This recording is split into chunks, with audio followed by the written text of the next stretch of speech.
আমার সন্তান যেন খুশি থাকে, ভালো থাকে, যে কাজে তারা আছে সেই কাজের জন্য তারা যেন সফলতা পায়।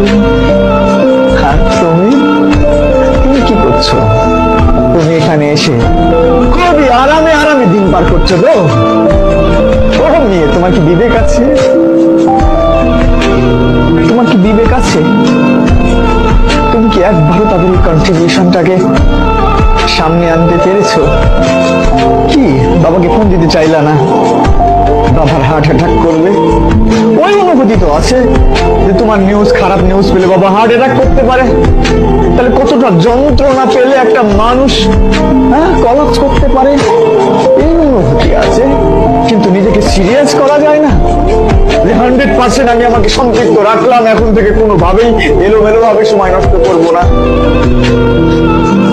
আমি নিজে বিশ্বাস করি, খুব করে বিশ্বাস করি, এখানে সবচেয়ে ভালো শিক্ষক দিলেও সব পেপার গুলো একদম হুবহু করছি, এখান থেকে হবে কোশ্চেন গুলো, এই ব্যাপারগুলো ইনশিওর করলেও